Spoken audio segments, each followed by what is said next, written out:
Good evening. இன்னைக்கு கிளாஸில் direct இன்டைரக்டில் last முடிக்க போகிறோம். என்ன கொடுத்துருக்கேன்? பேஜ் நம்பர் 71 எடுங்க. இம்பெரேட்டிவ் சென்டென்ஸ். இம்பெரேட்டிவ் சென்டென்ஸ்னால் என்னென்னா கட்டளை வாக்கியம். டைரக்ட் ஸ்பீச்சில் கட்டளை வாக்கியம் வந்தால் எப்படி பேசுகிறது, எப்படி இன்டைரக்டில் மாற்றுறது அப்படின்னு பார்க்கலாம். என்ன கொடுத்துருக்கேன்? Here we introduce the verbs like request or order. இங்கே நீங்கள் டைரக்ட்லேருந்து இன்டைரக்ட் மாற்றும்போது அந்த செட் இருக்குல்ல, செட் வந்து ஒன்று ரெக்வஸ்டட் மாறும், இல்லைன்னா ஆர்டர்ட் மாறும். இப்போ சென்டென்ஸில், அதாவது டைரக்ட் ஸ்பீச்சில் டோன்ட் டாக் அப்படின்னு இருந்தால் இது ஆர்டர், அப்போ செட் வந்து ஆர்டர்ட் அப்படின்னு மாறும். சப்போஸ் அங்கே ப்ளீஸ் டோன்ட் டாக், அங்கே ப்ளீஸ் வந்துட்டா அப்போ செட் வந்து ரெக்வஸ்டட் அப்படின்னு மாறும் இன்டைரக்டில். இது விஷயம் ஞாபகம் வச்சுங்க. அதுக்கப்புறமா வந்து மோஸ்ட்லி வந்து நம்ம ஆர்டர் போடும்போது முதல் வார்த்தை வேர்பாக இருக்கும். ஸ்டாண்டப் அப்படின்னு சொல்கிறோம், ஸ்டாண்டு வேர்பு. ஷட் அப் அப்படின்றோம், ஷட்டு வேர்பு. கெட் அவுட் அப்படின்றோம், கெட்டு வேர்பு. இந்த மாதிரி மோஸ்ட்லி வேர்புடைய ஃபஸ்ட் ஃபார்ம் தான் முதல்ல வரும். இப்போ நீங்கள் இன்டைரக்டில் மாற்றும் போது முன்னால் டூ போடணும். ஸ்டாண்டப் அப்படின்னா இன்டைரக்டில் டு ஸ்டாண்டப்னு வரும். கெட் அவுட் அப்படின்னா டு கெட் அவுட்னு வரும். சப்போஸ் அங்கே டோன்ட் இருக்குன்னு வச்சுங்க, டோன்ட் டாக் அப்படின்னு இருந்தால் அப்போது இன்டைரக்டில் நாட் டு டாக் அப்படின்னு வரும். டோன்ட் க்ரை அப்படின்னா நாட் டு க்ரை அப்படின்னு வரும். ஸோ இதை பார்த்துங்க. இப்போ நம்ம இந்த எக்ஸாம்பிளுக்குள்ளே போகலாம். என்ன கொடுத்துருக்கேன்? மெயின் வேர்ப் இன் டைரக்ட் ஸ்பீச் பிகம்ஸ் இன்ஃபினிட்டிவ். இதான் நான் சொன்னேன் இப்போது. அப்போ கெட் அவுட் அப்படின்னா முன்னால் டு கெட் அவுட், டு கெட்னா அது இன்ஃபினிட்டிவ், அதான் கொடுத்துருக்கேன். And old man set please post this letter. This அது ஹெச் இருக்கும், ஹிஸ் இல்லை, திஸ் லெட்டர் அது. And old man requested to post that letter. பாருங்கள், ப்ளீஸ் இருக்கிறதுனால இன்டைரக்டில் ரெக்வஸ்டட் அப்படின்னு மாறி இருக்கு. அர்த்தம் என்ன? ஒரு வயதானவர் அந்த கடிதத்தை தபால் செய்யுமாறு வேண்டிக் கொண்டார் அப்படின்னு வரும். அடுத்து don't shout said the class teacher. இப்போ இன்டைரக்டில் the class teacher ordered not to shout. ஏன் இங்கே ஆர்டர்ட் வருதுன்னா டோன்ட்டுன்னு ஆரம்பிக்குது, அதனால செட் அங்கே ஆர்டர்ட் வரும். கத்த வேண்டாம் என வகுப்பு ஆசிரியர் கட்டளையிட்டார். அடுத்து be Indian said a leader. இன்டைரக்டில் leader order to be Indian அப்படின்னா தலைவர் இந்தியனாக இருக்கும்படி கட்டளையிட்டார் அப்படின்னு எடுத்துக்கணும். சரி, அது கீழே பாருங்கள். எக்ஸ்க்ளமேட்டரி சென்டென்ஸ், அதாவது ஆச்சரிய வாக்கியம். டைரக்ட் ஸ்பீச்சில் ஆச்சரிய வாக்கியம் வந்துட்டா அந்த செட் என்ன ஆகும்னா எக்ஸ்க்ளைம்டு, வண்டர்ட், சர்ப்ரைஸ்ட் அப்படின்னு வரும். என்ன கொடுத்துருக்கேன்? Here we introduce the verbs like wonder, exclaim, surprise. இந்த மாதிரி மாறிக்கும். இப்போ சொன்னான் அப்படின்றது இன்டைரக்டில் என்ன வரும்? வியந்தான், ஆச்சரியப்பட்டான் அப்படின்னு வரும். How nice it is said Rani. அப்போ இன்டைரக்டில் Rani exclaim that it was very nice. Rani அது மிகவும் அழகாக இருப்பதை கண்டு வியந்தாள். அடுத்து what a beautiful rose it is said Jhansi. Jhansi wanted that the rose was so beautiful. Jhansi ரோஜா மிகவும் அழகாக இருப்பதை கண்டு வியந்தாள் அப்படின்னு வரும். ஸோ பார்த்துங்க, இதான் எக்ஸ்க்ளமேட்டிவ் சென்டென்ஸ் வந்தால் இன்டைரக்டில் இந்த மாதிரி மாறும். இப்போ பாருங்கள், நம்ம முன்னாடி என்ன ஃபஸ்ட்லேருந்து டைரக்ட் இன்டைரக்டில் என்ன பார்த்தீங்க அப்படின்னா, ஃபஸ்ட்டு சாதா வாக்கியம் வந்தால் டிக்ளரேட்டிவ் சென்டென்ஸ்னால் இன்டைரக்டில் எப்படி மாற்றுறது. அடுத்து கொஷின் சென்டென்ஸ்னால் இன்டைரக்டில் எப்படி வரும், இம்பெரேட்டிவ்னா எப்படி வரும், எக்ஸ்க்ளமேட்டிவ்னா எப்படி வரும். சொல்லிக் கொடுத்த ரூல்ஸ்லாம் மறக்காதீங்க.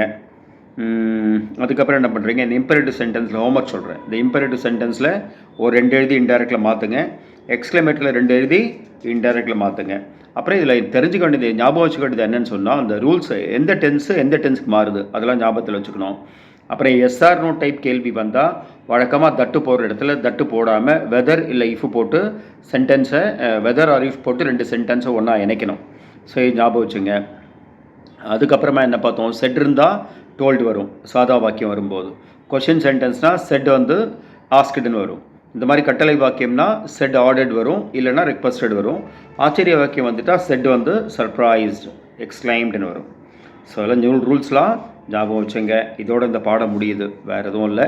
இப்போ அடுத்து நம்ம பார்க்க போகிறது பங்க்சுவேஷன். இந்த பங்க்சுவேஷன்னா என்னென்னா தமிழில் நிறுத்தற் குறியீடுகள் அப்படின்னு சொல்லுவாங்க. இந்த பங்க்சுவேஷன் சொல்கிறது ஃபுல் ஸ்டாப் எங்கே வரும், கமா எங்கே வரும், இதுக்காக ஒரு பாடம். ஃபஸ்ட் என்ன கொடுத்துருக்கேன்? Full stop. ஃபுல் ஸ்டாப் எங்கே வரும்னா at the end of declarative sentence. ஒரு வாக்கியம் முடியும் போது ஃபுல் ஸ்டாப் வரும், இது எல்லாருக்கும் தெரிஞ்ச விஷயம். ஐ மீ சண்முகம், ஒரு சென்டென்ஸ் முடிஞ்சிருக்கு, full stop. This is your class, sentence முடிஞ்சிருக்கு, ஃபுல் ஸ்டாப். அடுத்து டு அப்ரிவியேட் கொடுத்துருக்கேன். அப்ரிவியேட்னா என்னென்னா வார்த்தையை சுருக்கும் போது ஃபுல் ஸ்டாப் வரும். இப்போ எஸ்எஸ்எல்சி அப்படின்னா அதில் ஒவ்வொரு எழுத்துலேயும் ஒரு வார்த்தை சுருங்கி இருக்குது. Secondary, school, leaving, certificate. டிஇபிடினா டிபார்ட்மெண்ட், எம்ஏனா மாஸ்டர் ஆஃப் ஆர்ட், ஜிஓனா கவர்மெண்ட், என்ஓனா நம்பர்.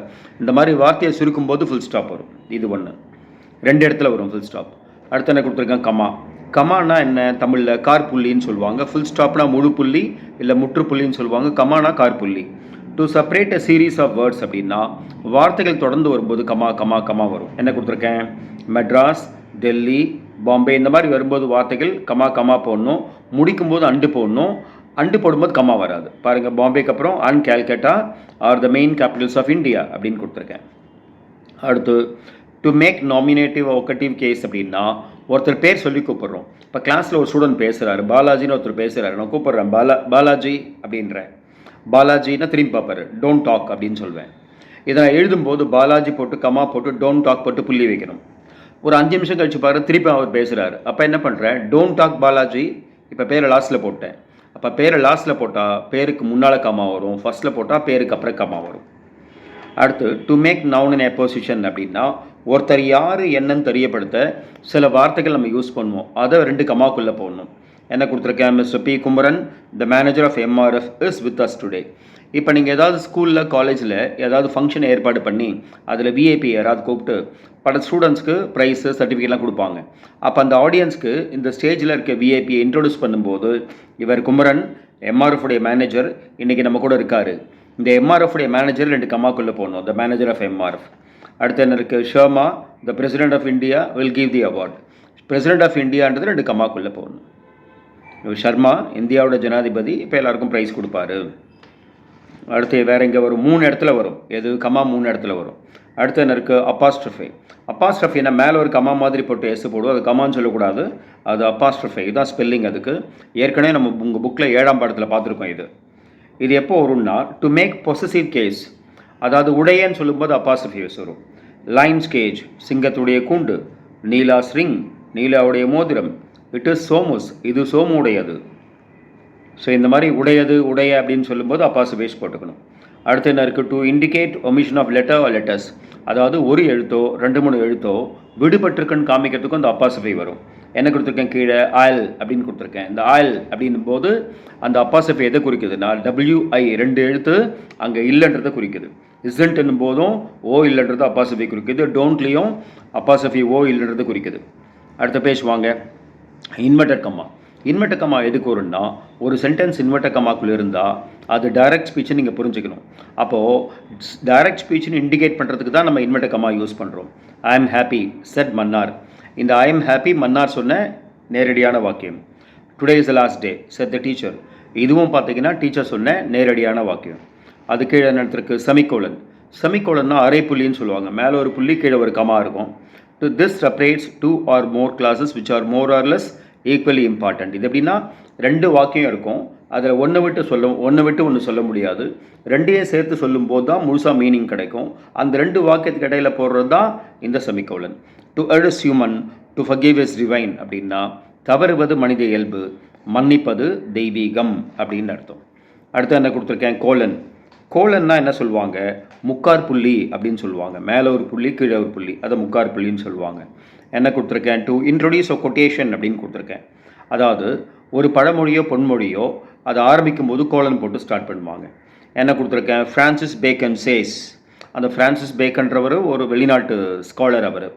அவர் சொன்னதை நான் கோட் பண்ணுறேன், மேற்கோள் காமிக்கிறேன். அது சொல்லும்போது ஒரு கோலன் போட்டு reading makes a full man, படிப்பது ஒரு மனிதனை முழுமையாக்கும்.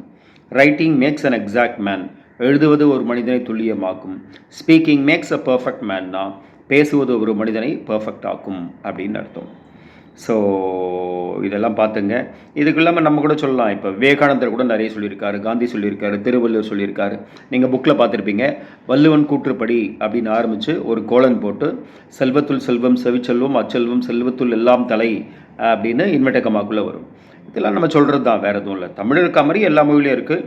ஸோ இந்த மாதிரி கோட் பண்ணும்போது கோலன் போட்டு ஸ்டார்ட் பண்ணணும். இது முக்கார் புள்ளின்னு சொல்லுவாங்க. இந்த பங்க்சுவேஷன்ஸில் நீங்கள் பார்த்தது எல்லாமே பார்த்தீங்க அப்படின்னா பேசும்போது தேவைப்படாது, எழுதும்போது மட்டும்தான் தேவைப்படும். சரி, அதுக்கு அடுத்த என்ன இருக்கு பாருங்கள். அடுத்த பேஜ் போங்க. 23 இன்டர்ஜெக்ஷன் கொடுத்துருக்கேன். இன்டர்ஜெக்ஷன்னா என்னென்னா வியப்பு சொல் அல்லது வியப்பிடை சொல் அப்படின்னு சொல்லுவோம். இது என்ன அப்படின்னா நம்ம ஃபீலிங்ஸை எக்ஸ்ப்ரெஸ் பண்ணும்போது, வெளிப்படுத்தும் போது நாம் கொடுக்குற சத்தம். என்ன கொடுத்துருக்கேன்? an interjection is a word that expresses some sudden feelings or emotions. உணர்ச்சிகளை வெளிப்படுத்தும் போது அந்த உணர்ச்சிகள்ன்றது கோபமாக இருக்கலாம், வெறுப்பாக இருக்கலாம், சந்தோஷமாக இருக்கலாம், ஆச்சரியமாக இருக்கலாம். இது நீங்கள் வெளிப்படுத்தும் போது நீங்கள் கொடுக்குற சத்தம் வேறு எதுவும் கிடையாது. இப்போ தமிழில் வந்து ஐயோ அப்படி ஆச்சு அப்படின்றவள்ள அந்த ஐயோ இது தமிழில் உள்ள இடியம், தமிழில் உள்ள இன்டர்ஜெக்ஷன், இது வியப்பு சொல்லுது.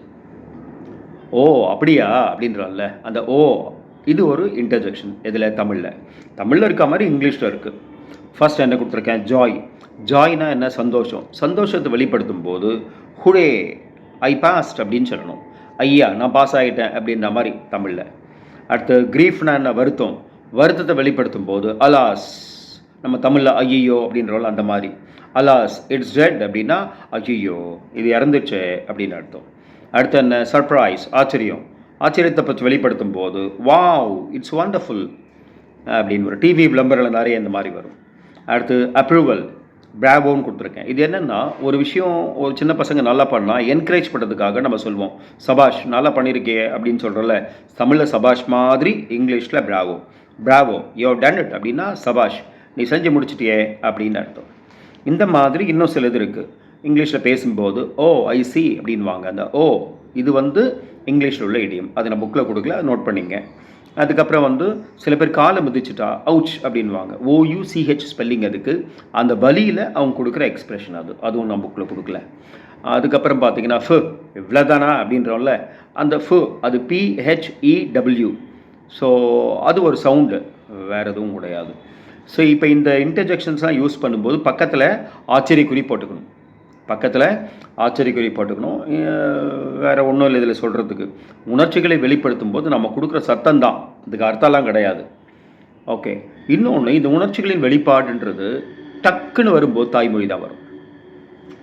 ஓகே, நீங்கள் படிக்கட்டில் வேகமாக இருக்கீங்க, படிக்கட்டில் விழும்போது நீங்கள் ஐயோன்றீங்களா, அம்மான்றீங்களா, அப்பான்றீங்களா, அப்போல்லாம் இங்கிலீஷ்லாம் வராது. ஸோ உணர்ச்சிகளின் வெளிப்பாடுன்றது அந்த செகண்டில் வருது. டக்குன்னு வரும்போது தாய்மொழி தான் வரும், வேறு எதுவும் கிடையாது. ஓகேங்களா? ஸோ இன்டர்ஜெக்ஷனில் இது ஒன்றும் சொல்கிறதுக்கு ஒன்றும் இல்லை. ஸோ இதான் மொத்தம் நான் இது வரைக்கும் 23 டாபிக்ஸ் நான் கவர் பண்ணியிருக்கேன். ஸோ இதெல்லாம் பார்த்துங்க. நான் இன்னும் சில விஷயங்கள் சொல்ல வேண்டியிருக்கு. நாளைக்கு கன்க்ளூஷன் கிளாஸ் இருக்குது, கடைசி கிளாஸு.